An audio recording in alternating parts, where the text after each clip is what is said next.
Welcome zoo friends to the Great Plains once again for yet another ambitious build. That's right, we are fleshing out the woodlands with a habitat for the fearsome grizzly bears.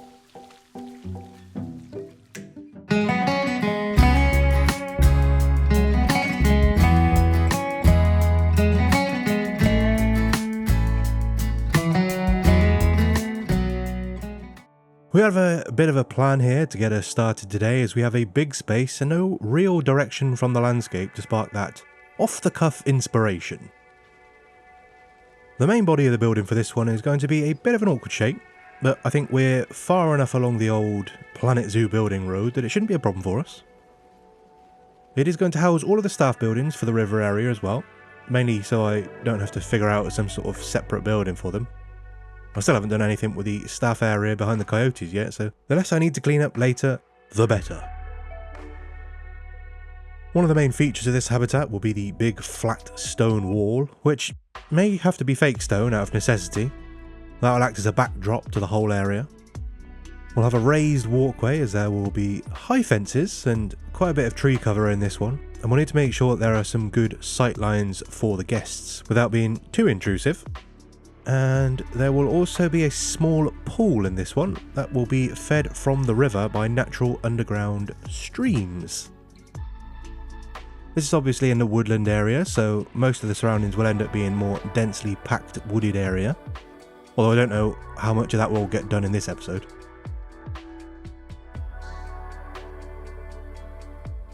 As always, before we get into the build, if you enjoyed today's video, you can show your support by leaving a like. If you want to see more from me, you can always subscribe to get faster access to upcoming videos. And don't forget to leave your comments with suggestions for today's grizzly bear names.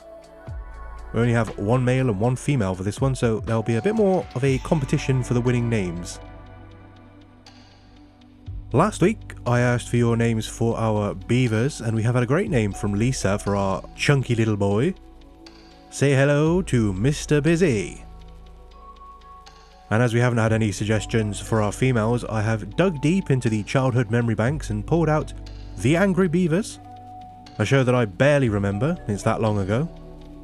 So despite them both being males in the cartoon, our females will be known as Daggett and Norbert. Thank you for your suggestions. I look forward to seeing your ideas for our new bears. One more quick thing before we jump into the construction going on here. At the start of this year, I set a goal to reach 100 subscribers by the end of 2026. And on Sunday, the 24th of May, we achieved that goal. I don't know if I'm just not ambitious enough or we've grown very rapidly because of all the content, but I am both humbled and extremely grateful for all the support and engagement from everyone in the audience. I love making these videos. The things that I'm working on are all games that I really enjoy and videos that I want to watch, so to see that people are enjoying them as well is very rewarding. So thank you. I hope you enjoy the rest of my videos coming for the rest of this year. I'm not going to move the goalpost. As I mentioned when I set the goal, it was more to encourage consistency on my end than anything, so I'll keep a track of how much we smash that target by, and we can celebrate at the end of the year.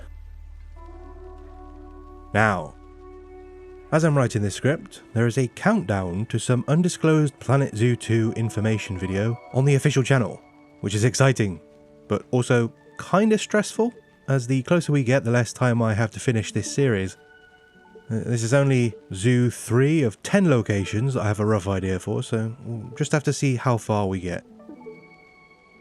Today's build was supposed to be a nice, easy, chilled habitat to balance out the previous Double Dam Beaver resort. I did, Himalayan brown bears and polar bears back at Trondheim. Surely this should be just a similar, quick turnaround. Haha! No. I knew this habitat would have shades of the Himalayan brown bear enclosure, perhaps more of a temperate design, but realistically there's only so many things you can do when you are going for more of a natural habitat. I wanted to bring some of what has made the Plains Zoo stand out though, to take it to the next level. And what have we done a lot of here? Indoor areas, backstage, set dressing, that sort of thing. There was no way I could have another cave in the Plains Zoo and feel satisfied with myself, so I made this. Awkward, layered, kind of twisted building that would also cover up my staff facilities. I would compare the interior to the coyote habitat we made in episode 5. More realistic than imaginative, but still grabbing attention, still worth taking a second to appreciate. Obviously the level change is a bit unfortunate, and my answer to that is a bit awkward, but I think that when everything comes together, it has a lot of character. The keeper prep area is smaller and less well equipped than some previous. However, given its proximity to so many staff buildings, it doesn't need to be fully stocked at all times. The animal area is also an odd shape.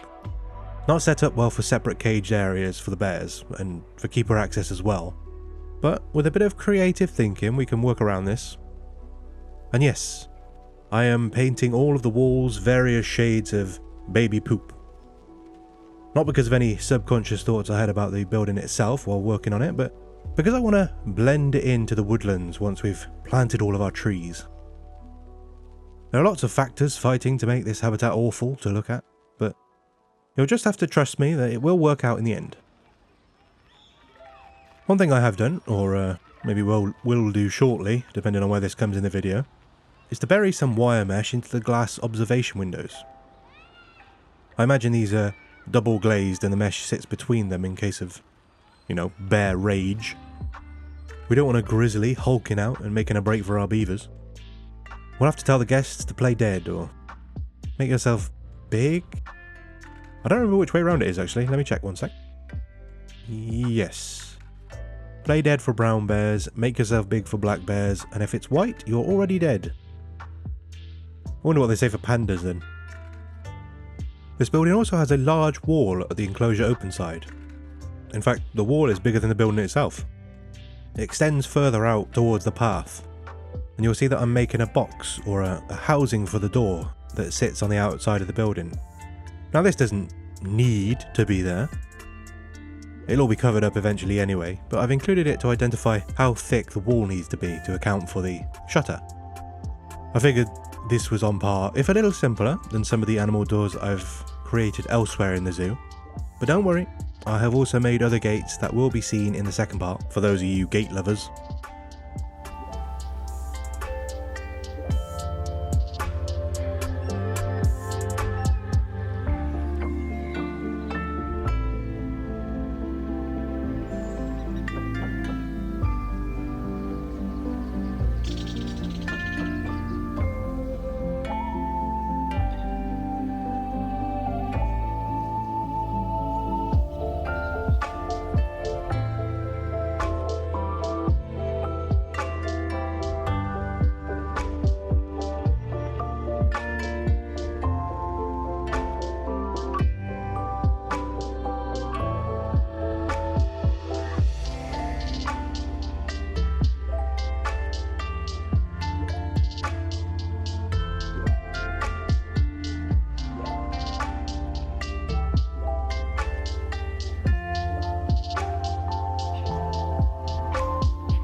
This wall is something that I've seen in a few zoos, probably using fake rocks for aesthetics, to save weight, but creating a sort of a mountain effect in an area with very little elevation change.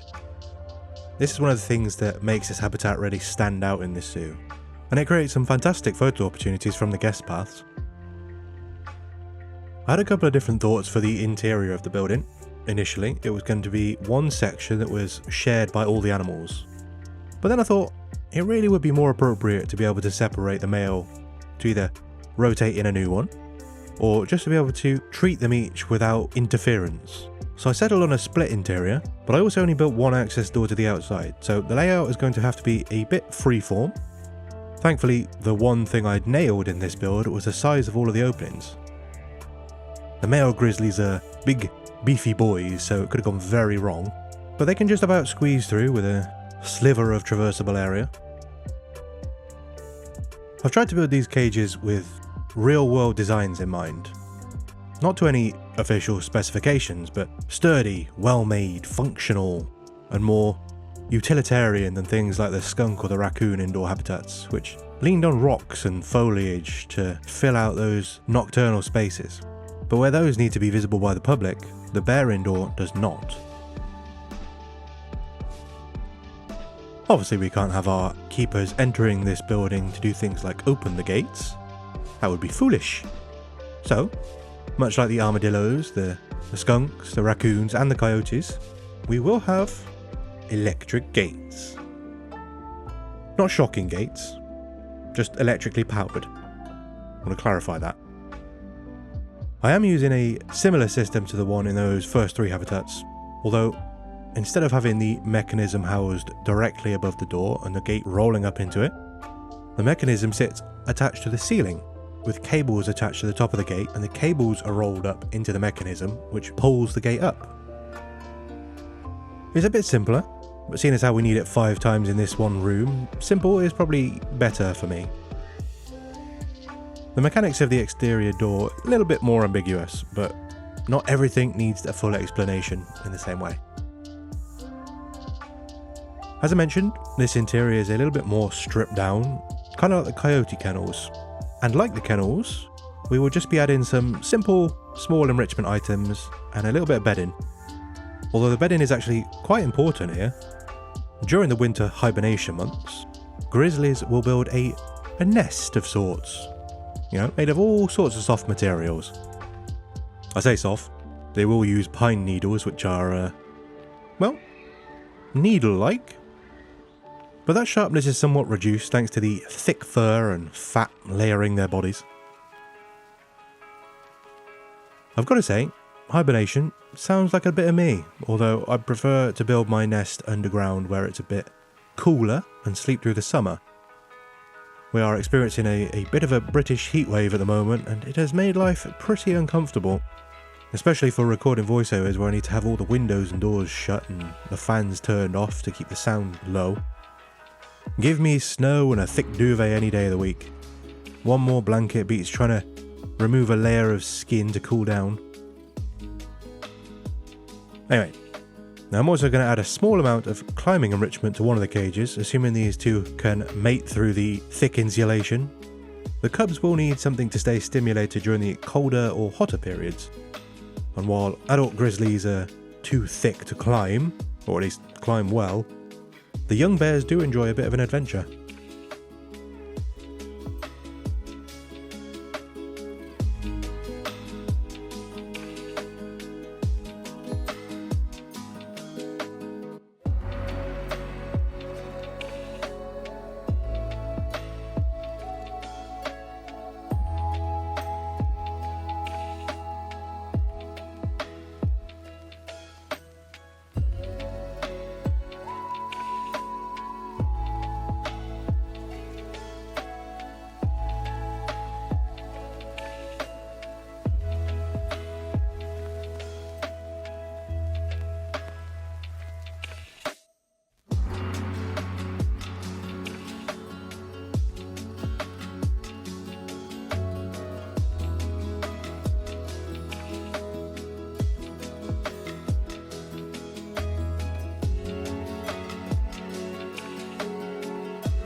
You will notice some similarities, as I mentioned, to the Himalayan brown bear habitat we did at Trondheim.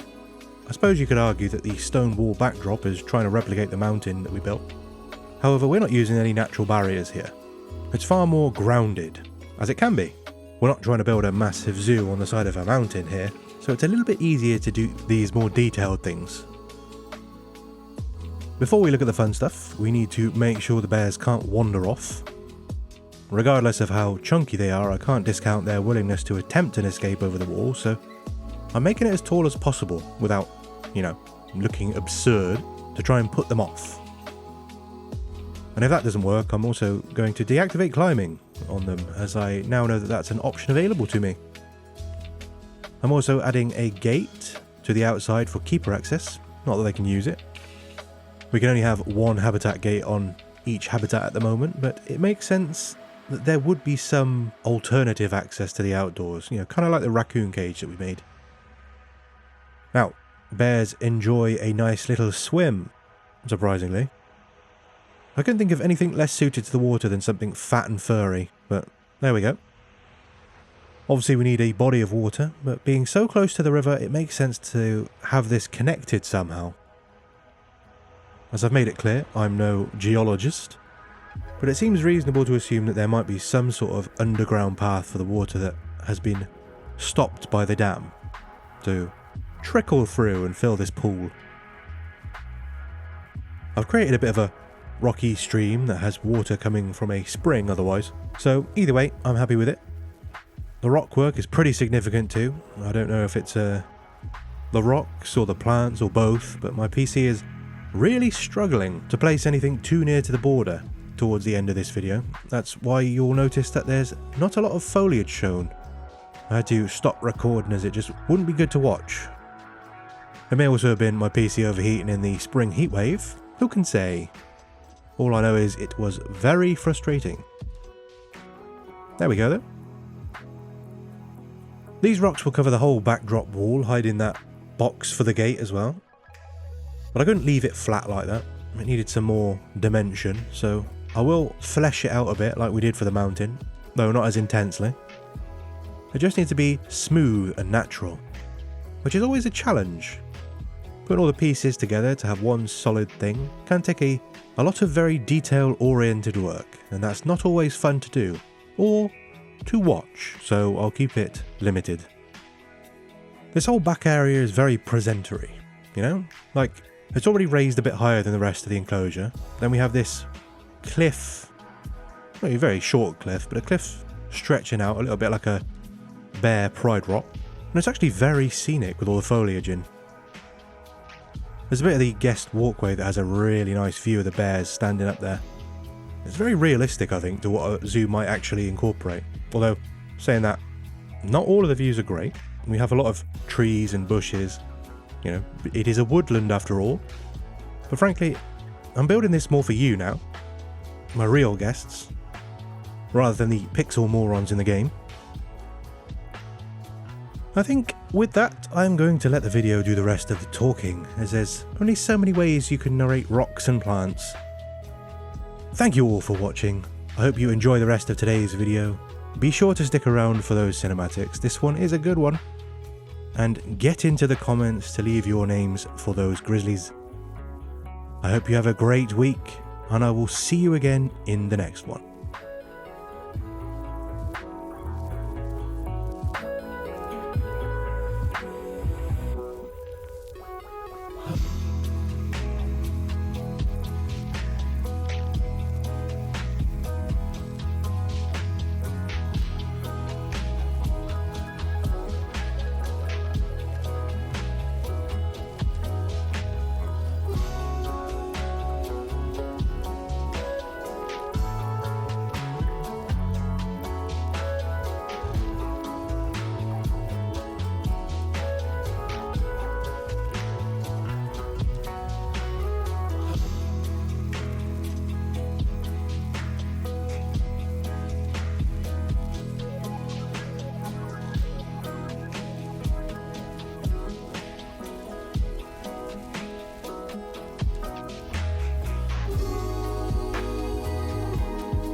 sizowaka Nisifuna silapha thina sizowaka Thina nisifuna silapha sizowaka Nisifuna silapha thina sizowaka Nisifuna silapha thina sizowaka